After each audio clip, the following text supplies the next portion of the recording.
Hello friends, welcome back to the channel. Good morning. അപ്പോൾ ഇന്ന് നമ്മൾ കുറച്ച് ഗാർഡനിങ്ങിനായിട്ട് ഇറങ്ങിയതാണ്. ഞാനല്ല കേട്ടോ. അപ്പോൾ രാത്രി ഡിന്നറിന് എന്താ ഉണ്ടാക്കാമെന്ന് ഒരു ഡിസ്കഷൻ വന്നപ്പോൾ നമുക്കിന്ന് പാൽക്കപ്പ ഉണ്ടാക്കിയാലോ എന്ന് ഹസ്ബൻഡ് പറഞ്ഞു. അപ്പോൾ കുറേ ദിവസമായിട്ടോ ഈ പാൽക്കപ്പ നമ്മുടെ ഈ ലിസ്റ്റിലേക്ക് വന്നിട്ട്. ഇടയ്ക്കൊന്ന് ആ ബീച്ചിൽ പോയ സമയത്ത് പാൽക്കപ്പയും എന്തൊക്കെയോ കറീസൊക്കെ ഉണ്ടായിരുന്നു. അപ്പോൾ കഴിച്ചില്ല. നമ്മൾ വെക്കാനൊക്കെ കഴിക്കാമെന്ന് ഞാൻ പറഞ്ഞു. ഈ 6 മാസത്തിലും ഒരു കൊല്ലത്തിലും വിളവെടുക്കുന്ന ടൈപ്പ് ആണ് ഞങ്ങൾ വെക്കാറ് കേട്ടോ.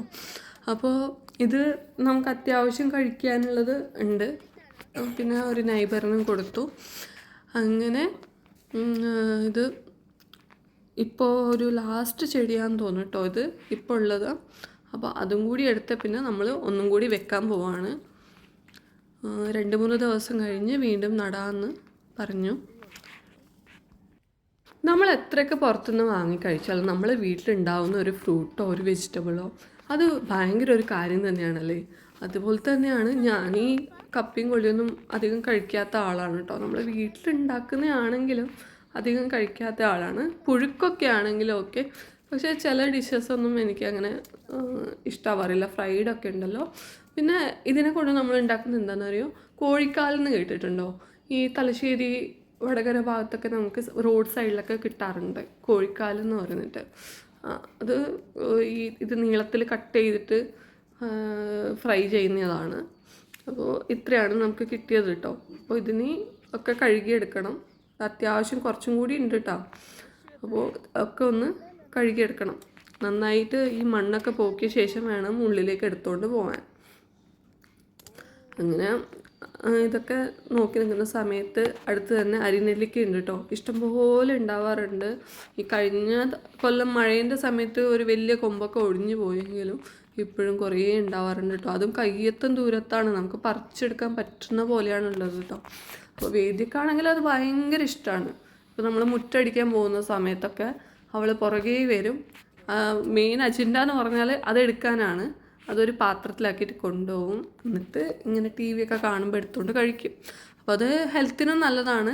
പിന്നെ ഇത് കമ്പാണ് കേട്ടോ. അത് പിന്നെ കുഴിച്ചിടാനില്ല. അപ്പോൾ കപ്പേൻ്റെ പണിയൊക്കെ കഴിഞ്ഞ് ഇനി കുട്ടികൾക്കാണെങ്കിൽ ഇന്ന് മാഗിയാണ് കേട്ടോ. എന്തുകൊണ്ടാണെന്ന് വെച്ചാൽ വീട്ടിൽ നിന്ന് ഉപ്മാവാണ് ബ്രേക്ക്ഫാസ്റ്റ്. അപ്പോൾ കുട്ടികൾക്ക് രണ്ടാൾക്കും ഉപ്മാ വലിയ പിടുത്തമില്ല. അപ്പോൾ നമ്മൾ മാഗി ഉണ്ടാക്കി കൊടുക്കും. മാഗി അല്ലെങ്കിൽ ചില സമയത്ത് നമ്മൾ വീട്ടിലെന്താ ഉണ്ടാക്കുന്നത് അത് തന്നെ കൊടുക്കും കേട്ടോ.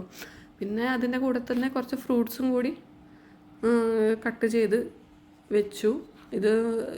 ഇതാണ് ചേച്ചി കൊണ്ട് തന്നെ മാങ്ങയാണ് കേട്ടോ. ചേച്ചിക്ക് ഏതോ ഫ്രണ്ട് കൊടുത്തതാണ്. അവരുടെ ഫാമിലുണ്ടായ മാങ്ങയാണ്. അപ്പം വേദ്യക്ക് ഭയങ്കര ഇഷ്ടമാണ്. ശ്രേയസിനേക്കാളും വേദിക്കാണ് കേട്ടോ ഈ ഫ്രൂട്ട്സിനോടൊക്കെ ഭയങ്കര ഇഷ്ടം. പിന്നെ ശ്രേയസ് പിന്നെ 1-2 ഒക്കെ കഴിക്കും. അങ്ങനെ ശ്രേയസ് അതിനിടയ്ക്കുണ്ട്. ശ്രേയസ് ഇതും ചെമ്മീനും കൊണ്ട് വന്നു കേട്ടോ. നമുക്ക് ഇന്നലെ പൊട്ടാറ്റോ ആപ്പിൽ നിന്നാണ് ചെമ്മീൻ ഓർഡർ ചെയ്തത്. അപ്പോൾ അവർ നല്ലോണം ക്ലീൻ ചെയ്ത് കൊണ്ടുതരും. നമ്മൾ അത്യാവശ്യം പെട്ടെന്ന് പറയുമ്പോഴൊക്കെ ഇങ്ങനെ ക്ലീൻ ചെയ്ത് കൊണ്ടുവന്ന് തരുന്നതാണ് നല്ലത്. ശ്രേയസ് തന്നെ കറിയൊക്കെ ആക്കാനുള്ള സാമഗ്രികൾ കൊണ്ടുതരുന്നുണ്ട്. ഇപ്പോൾ വെക്കേഷൻ തുടങ്ങി പിന്നെ ആളെൻ്റെ അസിസ്റ്റൻ്റാണ്. ഇത് ഇപ്പോൾ നമ്മൾ വെക്കുന്നത് പെട്ടെന്ന് ഉണ്ടാക്കാൻ പറ്റുന്ന മുളകിട്ട കറിയാണ് കേട്ടോ. ഈ ചെമ്മീനും മാങ്ങയൊക്കെ ഇട്ടിട്ട് പിന്നെ കായൊക്കെ ഇടും. അപ്പോൾ ഈ ഒറ്റ കറി മതി നമുക്ക് ഒരു പറ ചോറുണ്ണാൻ പറയാം. അതിൻ്റെ കൂടെ തന്നെ ഈ ഇഡ്ഡലിയൊക്കെ ഉണ്ടല്ലോ, ഇഡ്ഡലീൻ്റെ കൂടെയൊക്കെ കഴിക്കും കേട്ടോ. ഞാൻ ഭയങ്കര കോമ്പിനേഷനാണ്. അമ്മ പറയുന്നത് എനിക്ക് എത്ര ഫ്രഷ് ആക്കിയിട്ട് ചട്നിയൊക്കെ ഉണ്ടാക്കി തന്നാലും ഇതുപോലുള്ള ഇതൊക്കെ കഴിക്കുന്നു. അപ്പോൾ എൻ്റെ അമ്മയും എനിക്ക് ഇതൊക്കെ ഉണ്ടാക്കി വെക്കും കേട്ടോ ഞാൻ അങ്ങോട്ട് പോകുന്ന സമയത്ത്. ഇത് പിന്നെ ഊണിൻ്റെ പണി കഴിഞ്ഞ ശേഷമാണ് ഈ കപ്പേൻ്റെ തോലൊക്കെ ചെത്താൻ തുടങ്ങിയത്. അപ്പോൾ തോലൊക്കെ ചെത്തി അതൊന്ന് വെള്ളത്തിലിട്ട് വെച്ചു. പിന്നെ ഒന്ന് കുട്ടികളെ കൊണ്ടൊന്ന് മെല്ലെ പുറത്തിറങ്ങി. ഞാൻ കുട്ടികളധികം സ്ക്രീൻ ടൈം കൊടുക്കാറില്ല. മീൻസ് ടി വി ഒക്കെ ഒരു ടൈം വെച്ചിട്ടാണ് കൊടുക്കുക കേട്ടോ. അപ്പോൾ കുറച്ച് നേരം ഗാർഡനിലൊക്കെ ഒന്ന് ചുറ്റിക്കറങ്ങി. ആ സമയത്ത് കുട്ടികൾ ഭയങ്കര കളിയായിരുന്നു. ഇപ്പോൾ 2-3 പൂച്ചക്കുട്ടികളെ കിട്ടിയിട്ടുണ്ട് അവർക്ക്. അപ്പോൾ പൂച്ചക്കുട്ടികളും കൊണ്ടാണ് ഇപ്പോൾ കളി കേട്ടോ. അങ്ങനെ ഒരു അരമണിക്കൂറോളം പുറത്ത് ഇങ്ങനെ കളിച്ച് കഴിഞ്ഞ് പിന്നെ കുട്ടികൾക്ക് ഉള്ളിലേക്ക് പോകണം എന്നാണ്. അപ്പോൾ 2 ആളെയും ഞാൻ എന്തെങ്കിലുമൊക്കെ പണിയിൽ എൻഗേജ്ഡ് ആക്കി വെക്കും. കുറച്ച് നേരം വായിക്കാനിരുത്തും, അങ്ങനെയൊക്കെയാണ്. അപ്പോൾ ഇനി ഇതൊക്കെ ഒന്ന് കട്ട് ചെയ്യണം. കട്ട് ചെയ്തിട്ട് ഇത് ആദ്യം ഒരു വെള്ളത്തിൽ നമ്മൾ തിളപ്പിക്കും. എന്നിട്ട് ആ വെള്ളം കളഞ്ഞിട്ടാണ് പിന്നെ ഉപ്പിട്ടിട്ട് വേവിക്കാം. ഇത് ഞാൻ ഒരു 4 ഉള്ളിയാണ് കേട്ടോ. അത് ഉള്ളി കട്ട് ചെയ്ത് വെച്ചിട്ടുണ്ട്. അത് സ്ലൈസ് ചെയ്തതാണ്. അതിൽ കുറച്ച് ഉപ്പും കൂടി ഇട്ടു. എന്നിട്ട് അത് ഒന്ന് തിരുമ്മി വെച്ചു. ഇത് ഫ്രൈ ചെയ്യാനാണ് കേട്ടോ. ഇത് ആക്ച്വലി ഞാനിന്ന് ചിക്കൻ കറിയും കൂടി വെക്കുന്നുണ്ട്. ചിക്കൻ കറിയും കപ്പയുമാണ് കേട്ടോ. കറിയല്ല, ചിക്കൻ ഫ്രൈ ആയിട്ടാണ് വെക്കുന്നത്. ഒരു സെമി ഡ്രൈ ടൈപ്പാണ് കേട്ടോ. റെസിപ്പി ഒന്നും നോക്കാനൊന്നും സമയം കിട്ടിയില്ല. പണ്ട് എപ്പോഴും ഉണ്ടാക്കിയൊരു ഓർമ്മയിൽ ഉണ്ടാക്കുന്നതാണ് കേട്ടോ ഇത്. അപ്പോൾ ശ്രേയസ് ഇങ്ങനെ ഇടയ്ക്ക് വന്ന് നോക്കുന്നുണ്ട്. ചിക്കൻ എന്ന് പറയുമ്പോൾ ഈ കുട്ടികൾ ഇടയ്ക്കിടയ്ക്ക് അടുക്കളയിലേക്ക് വരും കേട്ടോ. അപ്പോൾ ഈ ചിക്കനും ഈ ഫ്രൈഡ് ഓണിയനും പിന്നെ അത്യാവശ്യം മസാലകളൊക്കെ ആയിട്ട് ചിക്കൻ അങ്ങ് മാരിനേറ്റ് ചെയ്ത് വെച്ചു. അപ്പോൾ അതിൻ്റെ റെസിപ്പി ഞാൻ അടുത്ത വീഡിയോ ആയിട്ട് ഇടാം കേട്ടോ. അപ്പോൾ ഇതൊന്ന് എല്ലാം മിക്സാക്കി വെച്ചു. ഇതിന് ഒരു അരമണിക്കൂർ നമുക്ക് മാറ്റി വെക്കാം. ഇതൊന്ന് മാരിനേറ്റ് ചെയ്ത ശേഷം അരമണിക്കൂർ മാറ്റി വെക്കാം. അപ്പോൾ ചിക്കൻ എപ്പോഴും മാരിനേറ്റ് ചെയ്യുന്ന സമയത്ത് ഈ നമ്മൾ ചെറിയ കഷ്ണങ്ങളാക്കിയാലുണ്ടല്ലോ വേഗം വേവുകയും ചെയ്യും. ഈസി ആയിട്ട് ഈ മസാലയൊക്കെ അതിൽ പിടിക്കുകയും ചെയ്യും. അപ്പോൾ ഞാൻ അത്യാവശ്യം ചെറിയ പീസസ് ആക്കിയതാണ് കേട്ടോ. നമ്മളെ വീട്ടിലെല്ലാവർക്കും ചിക്കൻ ഭയങ്കര ഇഷ്ടമാണ് കേട്ടോ. അപ്പോൾ അതും നല്ല എരിവും പുളിയും ഉപ്പും ഒക്കെ ഉണ്ടാവണം. അപ്പോൾ ഈ സാധാരണ നമ്മൾ ഈ KFCയിലൊക്കെ പോകുമ്പോൾ എരിവില്ലാത്ത ടൈപ്പൊക്കെ ഉണ്ടാവുമല്ലോ, അതൊന്നും നമുക്ക് ഒന്നും അത്ര ഇഷ്ടമല്ല കേട്ടോ. നമ്മൾ പിന്നെ കഴിക്കും. കുട്ടികൾക്ക് മെയിനായിട്ട് അതൊക്കെ വാങ്ങുന്ന ഈ കുട്ടികൾക്ക് വേണ്ടിയിട്ടാണ്. അപ്പോൾ വീട്ടിലുണ്ടാക്കുമ്പോൾ അത്യാവശ്യം എരിവും പുളിയൊക്കെ ആയിട്ട് വെക്കും. ഈ കപ്പ ഇപ്പോൾ ഒന്ന് തിളപ്പിച്ച് റെഡിയായി വന്നിട്ടുണ്ട്.